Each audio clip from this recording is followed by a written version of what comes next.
रावण को दहु दिशि सोई दक्षिण दिशि लैहो सुचि जोई। गजरथ तुरंग सेन भट भारी सबकी अब करिहऊँ बटवारी।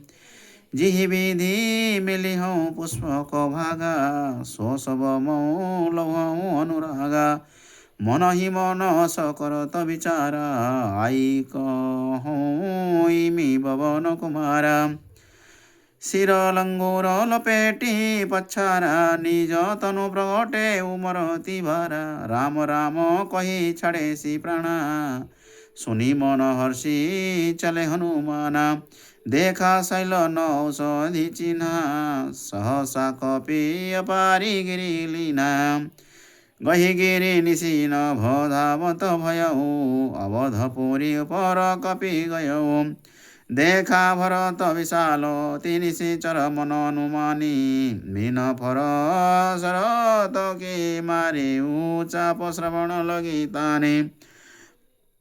परे ओ मूर्छी महिलागत सायक सुमिरत राम राम रघुनायक। सुनि प्रिय वचन भरत उठी उधाए कपि समीप अति आतुर आए। श्याम रामचंद्र की जय पवन सुत हनुमान जी की जय। विकल विलोकी किशोर लावा जागत नहीं बहुभांति जगावा। मुख मलिन मन भयउ दुखारी कहत वचन भरि लोचन भारी। जहि विधि राम विमुख मोहि कीन्हा तेहि पुनीय दारुण दुख दीना। जो मोरे मन बचरु काया प्रीति राम पद कमल भाया। तौ कपि हो विगत श्रम शूला जो मो पर रघुपति अनुकूला। वचन सुनत उठी बैठ कपीसा कही जय जयति कौशलाधीशा। लीन कपि उरलाय पुलकित तनुलोचन सजल।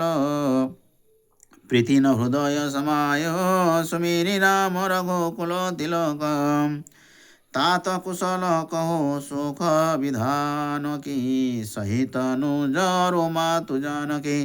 कपि सब चरित समास बखाने भये दुखित मन मोह पछिताने। अह दैव मौकत जग जाय जायऊँ प्रभु के कहू काज न आयऊँ।